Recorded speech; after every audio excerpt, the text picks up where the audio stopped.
കുറച്ച് കാലങ്ങൾക്ക് മുമ്പേ കേരളത്തിലൊരു പട്ടണത്തിൽ യൂട്യൂബറും ഗെയിം സ്ട്രീമറൊക്കെ ആയിട്ടുള്ള യുവാവ് വന്നു നിന്നതും ആ യുവാവിന് ചുറ്റും കുറേ കുട്ടികൾ തടിച്ചു കൂടിയതും അത് പിന്നീട് അവിടെ പോലീസ് പോലും വരേണ്ട ഒരു അവസ്ഥയിലേക്ക് നീങ്ങിയതും അങ്ങനെ തിക്കും തിരക്കൊക്കെ ആയതായിട്ടൊരു സാഹചര്യങ്ങൾ ഓർക്കുന്നുണ്ടോ?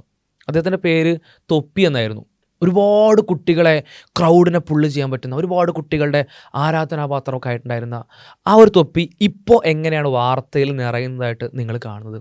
ഞാൻ ഈ സംസാരിക്കുന്നത് തൊപ്പിയെ ഫോളോ ചെയ്തിരുന്ന, തൊപ്പിയിൽ എന്തൊക്കെയോ മാതൃകയായിട്ട് സ്വീകരിക്കാനുണ്ടെന്ന് തോന്നിയിരുന്ന, ഓക്കെ തൊപ്പിയിൽ കുറേ പ്രശ്നങ്ങളൊക്കെ ഉണ്ടെങ്കിലും മോൻ ഇതൊക്കെ ചെയ്യുന്നത് പോസിറ്റീവാണല്ലോ, ഇങ്ങനെയൊക്കെ നല്ലത് ചെയ്യുന്നുണ്ടല്ലോ, അല്ലെങ്കിൽ ഈ മേഖലകളൊക്കെ നമുക്ക് സ്വീകരിക്കാമല്ലോ എന്നൊക്കെ പറയുന്ന ആ തരത്തിൽ എന്തെങ്കിലുമൊക്കെ ഒരു പാഠം അവിടെ നിന്നുണ്ട് എന്ന് മനസ്സിലാക്കുന്ന ചെറിയ തലമുറയോടാണ്, അല്ലെങ്കിൽ ജെൻസിയോടാണ്, ജെൻസിയുടെ അവസാനത്തെ പ്രായത്തിൽ കഴിയുന്നവരോടോ ജെൻ ആൽഫയുടെ തുടക്കത്തിൽ ജീവിക്കുന്ന മക്കളോടൊക്കെയാണ്, അല്ലെങ്കിൽ 2008 2009 ശേഷം ജനിച്ച ആ പ്രായത്തിലുള്ള കുട്ടികളാണ് പ്രത്യേകിച്ചും.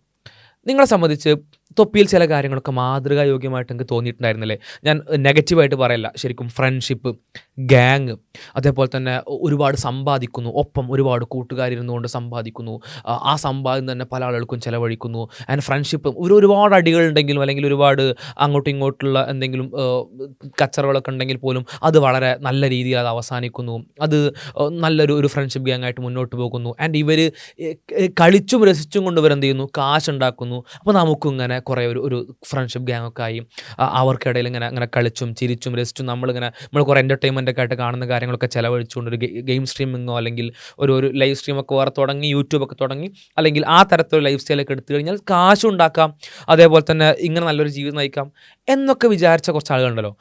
അതിൽ അങ്ങനെയൊക്കെ മനസ്സിലാക്കുമ്പോൾ പോലും അന്ന ചെറിയ പ്രശ്നങ്ങളൊക്കെ ഉണ്ട് എന്ന് പറയുന്ന ഈ തലമുറയിലുള്ള കുട്ടികളുണ്ടാവും. നിങ്ങൾ മനസ്സിലാക്കണം എന്താണ് ആക്ച്വലി അവിടെ നടന്നിരുന്ന കാര്യം, അഥവാ പുറത്തേക്ക് നിങ്ങൾ ഇങ്ങനെയൊക്കെ മനസ്സിലാക്കിയ കാര്യങ്ങൾക്കുള്ളിൽ ശരിക്കും എന്തായിരുന്നു. അതായത് സോഷ്യൽ മീഡിയയുടെ കാലഘട്ടത്തിൽ നമ്മളിങ്ങനെ മനസ്സിലാക്കുന്ന ഇങ്ങനെ ഊതി വീർപ്പിക്കപ്പെട്ട പല കാര്യങ്ങളും യഥാർത്ഥത്തിൽ ഉള്ളിൽ എങ്ങനെയായിരുന്നു എന്നുള്ള സത്യം നമ്മൾ പലപ്പോഴും ലേറ്റായിട്ടാണ് തിരിച്ചറിയാം. എന്തായിരുന്നു അവിടെ ശരിക്കും നടന്നിരുന്നത്, എന്താണ് ആ വാർത്തകളെ പറ്റിയൊന്നും വിശദമായിട്ട് പറയേണ്ട ആവശ്യമില്ലല്ലോ. എന്തൊക്കെ ഒന്നാണ് മദ്യപാനമല്ലാത്ത സിന്തറ്റിക് ഡ്രഗ്സ്, ഹോമോസെക്ഷുവാലിറ്റി, സ്വർഗ ലൈംഗികത, അതേപോലെ തന്നെ ഈവൻ പോക്സോ പോലും ആരോപിക്കപ്പെടുന്നു. ഇതിൽ ഏതൊക്കെ കാര്യങ്ങൾക്കാണ് തെളിവുകളില്ല എന്നുള്ള അറിയപ്പെടില്ല. വളരെ മൈനറായിട്ടുള്ള ആളുകളെ പറ്റിയിട്ടുള്ള ഇത്തരത്തിലുള്ള പലതരത്തിലുള്ള സെക്ഷൽ അലിഗേഷൻസ് കേൾക്കുന്നു. അതേപോലെ തന്നെ സ്ത്രീകളെ പറ്റി വളരെ മോശമായിട്ട് പറയുന്ന അവസ്ഥ ഉണ്ടാകുന്നു. അതും വേറെ ചില ആളുകളെ, കുടുംബങ്ങളെ പറ്റി വളരെ മോശമായിട്ട് പറയലുണ്ടാകുന്നു. അഥവാ നിങ്ങൾ ശരിക്കും ആലോചിച്ച് നോക്കുക, ചിലപ്പോൾ ചില ഫ്രണ്ട്സിൻ്റെ ഇടയിൽ നിങ്ങൾക്ക് തമാശയായിട്ട് ചില കാര്യങ്ങളൊക്കെ ഇനി ഇതിലേതെങ്കിലുമൊക്കെ അനുഭവപ്പെടുന്നുണ്ട് ഇപ്പോഴെങ്കിലും നിങ്ങൾ ശരിക്കും ആലോചിച്ച് നോക്കുക. നിങ്ങൾ കുറച്ച് കാലം മുന്നിലേക്കൊന്നും എടുത്തിട്ട് ആലോചിച്ച് നോക്കുക. ഇതിലേതെങ്കിലുമൊക്കെ ശരിക്കും നല്ലൊരു മനുഷ്യൻ്റെ ഗുണമായിട്ട് മറ്റാരെങ്കിലും ഉണ്ടെന്ന കാര്യമാണോ? അപ്പോൾ നിങ്ങൾക്ക് ഇവരിൽ കാണുന്ന ചില കാര്യങ്ങളുണ്ടല്ലോ, അത് നിങ്ങളെപ്പറ്റി മറ്റുള്ളവർ മനസ്സിലാക്കുന്നതിനെ പറ്റി ആലോചിക്കുക. അല്ലെങ്കിൽ നിങ്ങൾ അത്തരത്തിലൊരാളായിട്ട് മാറുകയും മറ്റൊരാളുടെ കണ്ണിലൂടെ അവർ ഇത്തരത്തിലുള്ള നിങ്ങളെ കാണുകയും ചെയ്യുമ്പോൾ ഉണ്ടാകുന്ന ഒരു സാഹചര്യത്തെ പറ്റി ചിന്തിച്ച് നോക്കൂ. അഥവാ എവിടെയെങ്കിലും ഒരു റോൾ മോഡലായിട്ട് പ്ലേസ് ചെയ്യാൻ പറ്റുന്ന ഏതെങ്കിലും ഒരു ക്യാരക്ടർ ഈ പറഞ്ഞ ക്യാരക്ടറിലുണ്ടോ? അഥവാ ഈ കാണിച്ചിരുന്ന പലതും സ്ക്രിപ്റ്റഡ് ആയിരുന്നു. നമ്മൾക്ക് പിന്നെ മനസ്സിലായി ഈ സ്ക്രിപ്റ്റിനപ്പുറം റിയാലിറ്റിയിലേക്ക് പോകുമ്പോൾ ഇതല്ല സംഭവിക്കുന്നത്. ആക്ച്വലി അവിടെ യഥാർത്ഥത്തിൽ സംഭവിക്കുന്ന കാര്യങ്ങളും നിങ്ങൾ സംഭവമായിട്ട് ഫോളോ ചെയ്യുന്ന ഇവർക്കുള്ളിലെ കാര്യങ്ങളും തമ്മിൽ വലിയ അന്തരങ്ങളുണ്ട്. അവിടെ യഥാർത്ഥത്തിൽ നടക്കുന്നത് ഒരു നിലക്കും ഒരു മനുഷ്യന് ഒരു മോഡലായി സ്വീകരിക്കാൻ കഴിയാത്ത, ഒരു പാഠമായി സ്വീകരിക്കാൻ കഴിയാത്ത കാര്യങ്ങളാണ്.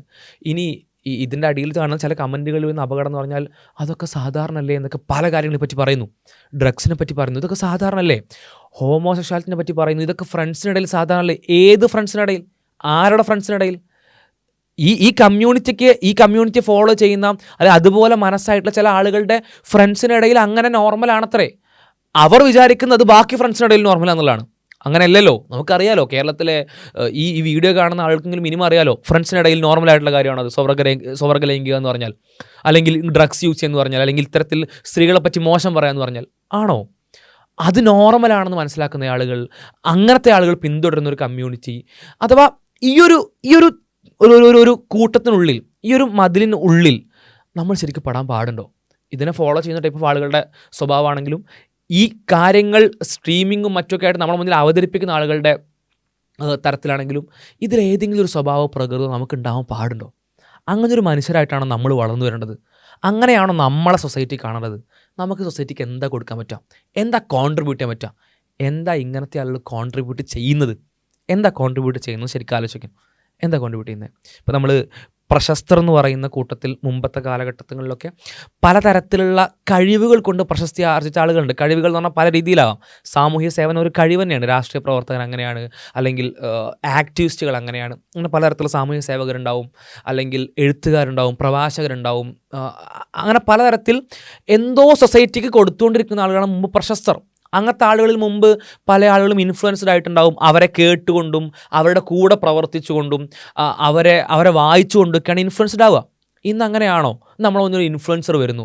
ആ ഇൻഫ്ലുവൻസർക്ക് വേണ്ട ഗുണം എന്താണ്? ഗുണം എന്ന് പറഞ്ഞാൽ അറ്റൻഷൻ കിട്ടുന്ന രീതിയിൽ, മറ്റൊരാൾ കണ്ടിരിക്കുന്ന രീതിയിൽ എന്തോ ഒന്ന് അയാൾക്ക് ഈ സ്ട്രീമിൽ കൊടുക്കാൻ പറ്റിയാൽ മതി. അത് ഈ ഒരു സ്പെസിഫിക് കേസിനെ പറ്റി പറയല്ല, ജനറലി പറയാണ്. അങ്ങനെ കൊടുക്കാൻ കഴിയുന്ന ഒരാൾക്ക് പ്രശസ്തനാവാം. ആ പ്രശസ്തിയോടുകൂടി അയാൾക്ക് ഇൻഫ്ലുവൻസർ ആവാം. ഈ കാട്ടലിന് അല്ലെങ്കിൽ ഈ കാണിച്ചു കൊടുക്കലിന്, ഈ ആളുകളെ അറ്റൻഷൻ സീക്ക് ചെയ്യാൻ വേണ്ടിയിട്ട് കൊടുക്കുന്ന കണ്ടൻറ്റിന് അതിന് ഒരു തരത്തിലുള്ള മൂല്യവും ഉണ്ടാവൽ നിർബന്ധമല്ല. മൂല്യമുള്ള കണ്ടൻറ്റുകൾ കൊടുക്കുന്ന ആളുകളുണ്ട്. അത് വലിയ രീതിയിൽ ഉപകാരപ്പെടുന്ന സൊസൈറ്റിയുടെ വലിയൊരു സമൂഹമുണ്ട്. അങ്ങനെ കൊടുക്കാൻ കഴിയുന്ന ആളുകൾ കൊടുക്കണം. അതിന് വലിയ റോളുണ്ട്. അതൊരിക്കലും അതിനെ കുറച്ച് കാണിക്കല്ല. അങ്ങനെ കണ്ടൻറ്റുകൾ കൊടുക്കാൻ പറ്റുന്ന ആളുകൾ, കണ്ടൻറ്റ് ക്രിയേറ്റ് ചെയ്യാൻ പറ്റുന്ന ആളുകൾ നിരന്തരമായി കണ്ടൻറ്റുകൾ ക്രിയേറ്റ് ചെയ്തുകൊണ്ടിരിക്കണം. സമൂഹത്തിൽ അത്തരത്തിൽ ആ കണ്ടൻറ്റുകൾ കൊണ്ട് മാറാൻ ഒരുപാട് ആൾക്ക് സാധിച്ചേക്കാം. എന്നാൽ അങ്ങനെ കൊടുക്കേണ്ടതില്ലാത്ത, അങ്ങനെ കൊടുക്കൽ ആവശ്യമില്ലാത്ത തരത്തിൽ അവിടെ ഒരു പ്രശസ്തിയുടെ ഒരു പൊസിഷൻ അവിടെ കിടക്കുന്നുണ്ട്. അതാണ് ഒരു പക്ഷേ ഉപകാരപ്പെടുന്ന കണ്ടൻറ്റുകൾ കൊടുക്കുന്ന ആളുകളേക്കാൾ മുകളിലുള്ള പ്രശസ്തിയുടെ ഒരു ഉന്നത സ്ഥാനം. അല്ലെങ്കിൽ അവർക്കാണ് കൂടുതൽ പ്രശസ്തരാകാൻ പറ്റുക. കോപ്രായങ്ങൾ കാണിച്ചാൽ മതി, തെറി പറഞ്ഞാൽ മതി, കുറേ വ്യത്യസ്തനായാൽ മതി, വിയേർഡായാൽ മതി, അവനൊരുപാട് ആളുകൾ കണ്ടോളും. കുറച്ച് കാലം നെഗറ്റീവ് പറഞ്ഞോളും. ആ നെഗറ്റീവ് പിന്നെ പതിയെ പോസിറ്റീവ് ആകാൻ എന്തെങ്കിലും ചെറിയ കുറച്ച് നന്മകൾ ചെയ്താൽ മതി. ആ കുറച്ച് നന്മകൾ ചെയ്യുന്നുണ്ടെന്ന് പറയുമ്പോൾ ഇവനങ്ങനെ കുറച്ച് പ്രശ്നങ്ങളുള്ള ആളുകളാണ്, എന്നാൽ പക്ഷേ ഇതൊക്കെ ഉണ്ടെന്ന് പറയുന്നു. ആ നന്മകളിലൂടെ കുറേ ആളുകളിലേക്ക് എത്തുന്നു. ആൻഡ് അത് പിന്നീട് ഒരുപാട് കാര്യങ്ങൾ നോർമലാണെന്ന് തോന്നാൻ, ഈ കമൻറ്റുകൾക്കിടയിലൊക്കെ ഇതൊക്കെ നോർമലല്ലേ, അത് നോർമലല്ലേ, ഇത് നോർമലല്ലേ, അതൊക്കെ സാധാരണ ഫ്രണ്ട്സ് എന്ന രീതിയിൽ, ഫ്രണ്ട്സിനിടയിലല്ലേ, ഈ പ്രായത്തിലല്ലേ എന്ന് പറഞ്ഞുകൊണ്ട് എന്തും ചെയ്യാവുന്നൊരവസ്ഥയിലേക്ക്, അതൊക്കെ നോർമലായിട്ട് തോന്നുന്നൊരവസ്ഥയിലേക്ക് എത്തിക്കുന്നു. നമ്മൾ പ്രത്യേകം ഓർക്കുക, ഈ പ്രായത്തിലുള്ള കുട്ടികൾ പ്രത്യേകം ഓർക്കുക, നിങ്ങൾ ഈ ലോകത്തെ അറിഞ്ഞു തുടങ്ങുന്നേ ഉള്ളൂ. പ്രത്യേകം മനസ്സിലാക്കുക.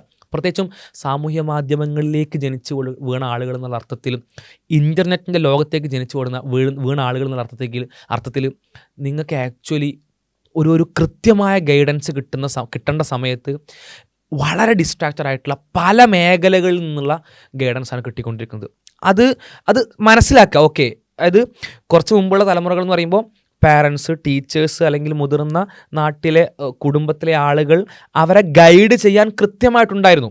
ചിലപ്പോൾ ആ ഗൈഡൻസോ ഉപദേശമോ നമുക്ക് തീരെ ഇഷ്ടപ്പെടില്ല, ചിലപ്പോൾ നമ്മൾ ആ സമയത്ത് സ്വീകരിച്ചിട്ടുണ്ടാവില്ല. പക്ഷേ അവിടെ ആ ഇൻസ്ട്രക്ഷൻ കൊടുക്കാൻ കൃത്യമായിട്ട് ആളുകളുണ്ടായിരുന്നു. അപ്പുറത്ത് വഴികേടിലേക്കും ക്ഷണിക്കാൻ ആളുകളൊക്കെ ഉണ്ടാവും. പക്ഷേ ഇത് ക്ലിയർ ഇൻസ്ട്രക്ഷനാണ്. എന്താണ് ശരി എന്നുള്ളതിനെ പറ്റിയിട്ട് വ്യക്തമായ ഉപദേശം അവിടെ കിടക്കുന്നുണ്ട്. എന്നാൽ ഇന്നെന്ന് പറഞ്ഞാൽ ആ ഉപദേശങ്ങൾക്ക് മുകളിൽ പലതരത്തിലുള്ള കണ്ടൻറ്റുകൾ, ഇൻഫർമേഷൻ കൂടെ ഓവർഫ്ലോ ചെയ്യാണ്. നമ്മുടെ അടുത്തേക്ക് കണ്ടൻറ്റുകൾ കയറുന്നത് എത്ര ആളുകളാണ്? ഇഷ്ടം പോലെ ആളുകൾ നമ്മുടെ അടുത്തേക്ക് കണ്ടൻറ്റുകൾ ഒഴുക്കി വിടുകയാണ്. ആ ഒഴുക്കി വിടുന്ന കണ്ടൻറ്റിൽ പലപ്പോഴും നമ്മളെ ബ്രെയിന് ഫെയിലായി പോവുകയാണ്. കാരണം ഈ ബ്രെയിൻ അതിൻ്റെ പ്രോസസ്സിങ് തുടങ്ങിയത് മുതൽ ഇങ്ങനത്തെ ഒരുപാട് കണ്ടൻറ്റുകൾ കൊണ്ട് നിറഞ്ഞൊരു ലോകത്തെയാണ് ബ്രെയിൻ അറിഞ്ഞിട്ടുള്ളൂ. ആ ബ്രെയിനെ സംബന്ധിച്ച് അതിലേതെടുക്കണം ഏതെടുക്കണ്ട എന്നറിയാത്തൊരു കൺഫ്യൂഷൻ ഉണ്ടാവാനുള്ള സാധ്യതയുണ്ട്. അപ്പോൾ വളരെ കോൺഷ്യസ്ലി, വളരെ എഫേർട്ട് എടുത്തുകൊണ്ട് നമ്മൾ ഇത്തരത്തിലുള്ള കാര്യങ്ങളിൽ ഇൻഫ്ലുവൻസ്ഡ് ആകുന്നില്ല.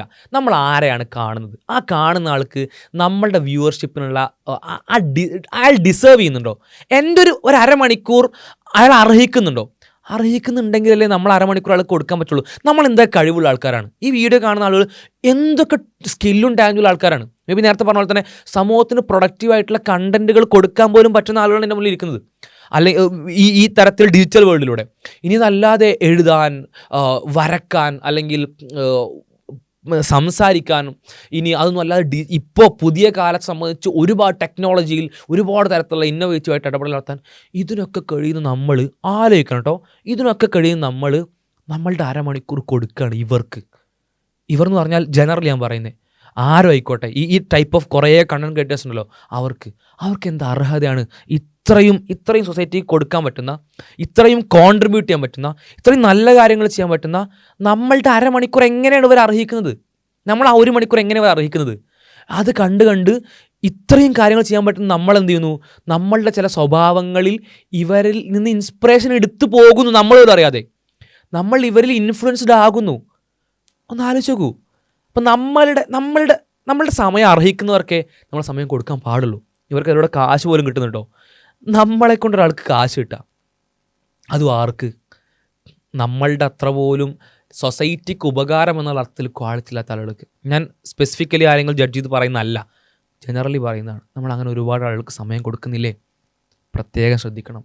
ഒപ്പം തന്നെ പാരൻസും ഗൗരവമായിട്ട് ശ്രദ്ധിക്കണം. പുതിയ കാലമാണ്. ഇങ്ങനൊരു ഡിജിറ്റൽ കാലത്തെ കുട്ടികളെ പാരൻറ്റിങ് ചെയ്തൊരു മുൻ തലമുറ അവിടെ ഇല്ല. അതിൻ്റെ ഫസ്റ്റ് തലമുറയാണ് എൻ്റെ വീഡിയോ കാണുന്ന ഈ പ്രായക്കാരുടെ തലമുറയിലുള്ള പാരൻസ് ആണെങ്കിൽ നിങ്ങൾ ഇതിൻ്റെ ഫസ്റ്റ് തലമുറയാണ്. അപ്പോൾ നിങ്ങളെ സംബന്ധിച്ച് നിങ്ങൾക്ക് അതൊരു പരിമിതിയുമാണ്, അതേപോലെ തന്നെ വലിയൊരു ഉത്തരവാദിത്വമാണ്. കാരണം മുമ്പത്തെ എക്സ്പീരിയൻസ് പറഞ്ഞു തരാൻ മറ്റൊരു തലമുറ, മാതാപിതാക്കളുടെ മറ്റൊരു തലമുറ അവിടെ ഇല്ല. ഫസ്റ്റ് ജനറേഷനാണ്. നിങ്ങൾക്കൊരു പക്ഷേ അടുത്ത ജനറേഷനൊക്കെ പറഞ്ഞു കൊടുക്കാം ഡിജിറ്റൽ ലോകത്തെ കുട്ടികളോട് എങ്ങനെയൊക്കെ പെരുമാറണം, എങ്ങനെയൊക്കെ പെരുമാറണ്ട, എന്തൊക്കെ ശ്രദ്ധിക്കണം എന്നുള്ളത്. പക്ഷെ നിങ്ങൾ എന്ന് പറഞ്ഞാൽ ഫ്രഷാണ്. അപ്പോൾ അതുകൊണ്ട് എഫേർട്ട്ലെസ് ആയിട്ട് വളരെ സിമ്പിളി നടന്നു പോകുന്നൊരു കാര്യമാണ് പാരൻറ്റിംഗ് എന്ന് ഒരിക്കലും വിചാരിക്കരുത്. അതിൽ കുട്ടിക്ക് മൊബൈൽ ഫോണും ഇൻ്റർനെറ്റിൻ്റെ സംവിധാനങ്ങളും കൊടുക്കുന്ന പ്രായം മുതൽ അത് വളരെ ടാലൻറ്റഡ് ആയിട്ടുള്ള, എക്സെപ്ഷണൽ ആയിട്ടുള്ള ഒരുപാട് കാര്യങ്ങൾ ചെയ്യാൻ പറ്റുന്ന ഒരുപാട് കുട്ടികളുണ്ടാവും. അങ്ങനത്തെ ഒരുപാട് സാധ്യതകൾ ഇൻ്റർനെറ്റിൻ്റെ ലോകത്തുണ്ടാവും. അങ്ങനത്തെ സാധ്യതകൾക്ക് ലിമിറ്റഡ് ആയിട്ടുള്ള രീതിയിൽ ഡിവൈസ് കൊടുക്കുന്നത് കുഴപ്പമൊന്നുമില്ല. പക്ഷെ അവർക്ക് മൊബൈൽ ഫോൺ പോലത്തെ ഡിവൈസുകൾ വളരെ ഫ്രീലി ഉപയോഗിക്കാൻ കൊടുക്കുക എന്ന് പറഞ്ഞാൽ അത് തീരെ നോർമലല്ല. മാതാപിതാക്കളൊക്കെ ചെറുപ്പത്തിൽ അവരുടെ ചെറിയ പ്രായത്തിൽ എന്തൊക്കെയോ ചെയ്യാൻ പറ്റിയിട്ടില്ല, അല്ലെങ്കിൽ എവിടെയൊക്കെയോ അവർക്കൊരുപാട് പ്രയാസങ്ങൾ അനുഭവിച്ചിട്ടുണ്ട്. ആ പ്രയാസങ്ങളൊക്കെ സോൾവ് ചെയ്യാൻ, പരിഹരിക്കാൻ കുട്ടികൾക്ക് യഥേഷ്ടം അവർ ചോദിക്കുന്നത് മൊത്തം കൊടുക്കുക എന്ന് വിചാരിക്കുന്ന പാരൻസ് ഉണ്ട്. അത് ഭയങ്കര നല്ലൊരു പാരൻറ്റിംഗ് ആണെന്ന് വിചാരിക്കുന്ന പാരൻസ് ഉണ്ട്. അല്ല, നേരത്തെ പറഞ്ഞ ടൈപ്പ് ഓഫ് കണ്ടൻറ്റുകളിലേക്ക് കുട്ടികളെ തുറന്നു വിടുന്നത് അതൊരു നല്ല പാരൻറ്റിംഗ് ആയിട്ട് നിങ്ങൾക്ക് ഫീൽ ചെയ്യുന്നുണ്ടോ? നിങ്ങൾക്ക് ഒരുപാട് സൗകര്യങ്ങൾ കിട്ടിയിട്ടില്ല, ഓക്കെ. കുട്ടിക്ക് ഒരുപാട് സൗകര്യങ്ങൾ നോർമലി കൊടുക്കുന്നുണ്ട്. ഭക്ഷണമാണെങ്കിലും, വീടാണെങ്കിലും, യാത്രാ സൗകര്യമാണെങ്കിലും, ടെക്നോളജിയുടെ ഒരു പരിധിയുള്ള സൗകര്യമാണെങ്കിലും നിങ്ങൾ ഓൾറെഡി കൊടുക്കുന്നുണ്ട്. അതിൻ്റെ ഒപ്പം നിങ്ങൾക്ക് കഴിയുന്ന കാര്യങ്ങൾ ഫിൽട്ടർ ചെയ്ത് മോണിറ്റർ ചെയ്തിട്ട് കൊടുക്കുക. എല്ലാം അങ്ങ് വിട്ടുകൊടുക്കുക എന്ന് പറഞ്ഞാൽ അത് ഈ കുട്ടികളെ ഇത്തരത്തിലുള്ള കണ്ടൻറ് ക്രിയേറ്റേഴ്സിൻ്റെ, ഇത്തരത്തിലുള്ള അൽഗോരിതത്തിൻ്റെ നടുവിലേക്ക് കൊണ്ടുപോയി എറിഞ്ഞു കൊടുക്കുകയാണ്. സ്വഭാവത്തെ ബാധിക്കും, കാഴ്ചപ്പാടുകളെ ബാധിക്കും, നിലപാടുകളെ ബാധിക്കും, ഇവരുടെ പ്രൊഡക്ടിവിറ്റിയെ ബാധിക്കും. അപ്പോൾ അത് ഗൗരവമായിട്ട് ശ്രദ്ധിക്കേണ്ടതുണ്ട്. പല രാജ്യങ്ങളും മുന്നേ ഒരുപാട് വീഡിയോകൾ യുവിൽ പറഞ്ഞതാണ്. പല രാജ്യങ്ങളിലും 13-14 വയസ്സുള്ള കുട്ടികൾക്ക് മൊബൈൽ ഫോൺ അലൗഡല്ല. അതേപോലെ തന്നെ ഇന്ത്യയിൽ പോലും പല സംസ്ഥാനങ്ങളും അത് നിയമവിരുദ്ധമാക്കാനുള്ള നടപടികളിലേക്ക് പോകുന്നുണ്ട്. അതേപോലെ തന്നെ മാർക്ക് സുക്കർബർഗ് പോലെ, മീൻസ് ഫേസ്ബുക്കിൻ്റെയും ഇൻസ്റ്റാഗ്രാമിൻ്റെയും വാട്സപ്പിൻ്റെയൊക്കെ ഉടമസ്ഥനായിട്ടുള്ള, അല്ലെങ്കിൽ മെറ്റ എന്ന് പറയുന്ന കമ്പനിയുടെ CEO ആയിട്ടുള്ള മാർക്ക് സുക്കർബർഗ് പോലും അദ്ദേഹത്തിൻ്റെ കുട്ടിക്ക് ഒരുപാട് കാലം ഇത്തരത്തിൽ മൊബൈൽ ഫോണോ ഡിവൈസുകളോ കൊടുത്തിട്ടുണ്ടായിരുന്നത് കാണാൻ പറ്റും. അതേപോലെ തന്നെ ആപ്പിളിൻ്റെ ഫൗണ്ടറായിട്ടുള്ള സ്റ്റീവ് ജോബ്സ് തൻ്റെ iPad എന്ന് പറയുന്ന പ്രൊഡക്റ്റിനെ പറ്റി ഒരു ഇൻ്റർവ്യൂവർ ചോദിക്കുന്ന സമയത്ത് മോൾക്ക് ഇത് ഇഷ്ടപ്പെട്ടോ എന്ന് ചോദിക്കുന്നുണ്ട്. അപ്പോൾ അദ്ദേഹം പറഞ്ഞു, എൻ്റെ മോൾ iPad യൂസ് ചെയ്യില്ല എന്ന് പറഞ്ഞു. അഥവാ അവരുടെ മക്കൾക്ക് ഇത് കൊടുക്കുന്നില്ല. ആപ്പിളിൻ്റെയും ഫേസ്ബുക്കിൻ്റെയൊക്കെ ഉടമസ്ഥർ, ഫൗണ്ടേഴ്സ് കൊടുക്കുന്നില്ല. നമ്മൾ കൊടുക്കുന്നു. അവർക്ക് ഇതിൻ്റെ പ്രശ്നം അറിയാം, നമ്മളിതിൻ്റെ പ്രശ്നത്തെ മറക്കുന്നു എന്നുള്ളതാണ്. കൃത്യമായിട്ടുള്ള മോണിറ്ററിങ്. ഇനി ഒരു 13-14 വയസ്സിന് ശേഷം ചിലപ്പോൾ കൊടുക്കേണ്ടി വരും മൊബൈൽ ഫോൺ. അങ്ങനെയാണെങ്കിൽ കുട്ടി എന്ത് കാണുന്നു എന്നുള്ളത് കൃത്യമായിട്ട് പാരൻസ് അറിഞ്ഞിരിക്കണം. ആ കാണുന്ന അറിഞ്ഞാൽ മാത്രം പോരാ, അവർ ആരുടെ കണ്ടൻറ്റാണ് കാണുന്നത്, ആ കണ്ടൻറ്റ് ഏത് തരത്തിലുള്ളതാണ്, പ്രത്യേകം എഫേർട്ട് എടുത്ത് പ്രത്യേകം കോൺഷ്യസ് ആയിട്ട് അത് മോണിറ്റർ ചെയ്യുക തന്നെ വേണം. ആ തരത്തിൽ നമുക്ക് ഇത്തരത്തിലുള്ള ലോകത്ത് ഈ തരത്തിലുള്ളൊരു പല യൂണിവേഴ്സുകളുള്ള ലോകത്ത്, പല യൂണിവേഴ്സുകളാണ്, പല എക്കോ ചാമ്പറുകളാണ്. അഥവാ കുട്ടികൾ ലോകത്ത് പ്രശസ്തരായിട്ടുള്ള പല ആളുകളെയും മാതാപിതാക്കൾക്ക് അറിയ പോലുമില്ല. മില്യൺ കണക്കിന് ഫോളോവേഴ്സ് മലയാളികളായിട്ടുള്ള ആളുകളുള്ള ഒരുപാട് ചെറിയ ഇൻഫ്ലുവൻസേഴ്സ് ഉണ്ട്. ചെറിയ എന്ന് പറഞ്ഞാൽ പ്രായം കൊണ്ട് ചെറുത്, ഫോളോവേഴ്സ് കൊണ്ട് അവർക്ക് ലക്ഷക്കണക്കിനാണ്, മില്യൺസാണ്. അവരെ ചില മലയാളികളായിട്ടുള്ള ഈ കുട്ടികളുടെ അച്ഛന്മാരും അമ്മമാരും ആയിട്ടുള്ള മധ്യവയസ്കർക്ക് അറിയ പോലുമില്ല. അഥവാ ചില പ്രായക്കാർക്ക് പ്രശസ്തരായിട്ടുള്ളവർ മറ്റു പ്രായക്കാർക്ക് അപരിചിതരാണ്. അങ്ങനത്തെ ഒരു എന്താ പറയുക, ഡിസ്റ്റൻസ് ഉള്ളൊരു ലോകത്താണ് നമ്മൾ ജീവിക്കുന്നത്. ആ ഡിസ്റ്റൻസിനെ കുറക്കാൻ, അങ്ങനെ പാരൻറ്റിങ് ഏറ്റവും ബെറ്ററാക്കാൻ നമുക്ക് പറ്റേണ്ടതുണ്ട്. കുട്ടികൾ എന്താണ് കാണുന്നത്, അവരെ നമ്മൾ അറിഞ്ഞിരിക്കണം, മോണിറ്റർ ചെയ്തിരിക്കണം, കൃത്യമായിട്ടുള്ള ഗൈഡൻസ് കൊടുത്തിരിക്കണം. അങ്ങനെ കൊടുത്ത് മോണിറ്റർ ചെയ്തിട്ട് ഏറ്റവും നല്ല രീതിയിൽ മക്കളെ, അടുത്ത തലമുറയെ വാർത്തെടുക്കാൻ കേരളത്തിൽ ഓരോ മാതാപിതാക്കൾക്കും സാധിക്കട്ടെ എന്ന് ആശംസിക്കുകയാണ്, പ്രാർത്ഥിക്കുകയാണ്.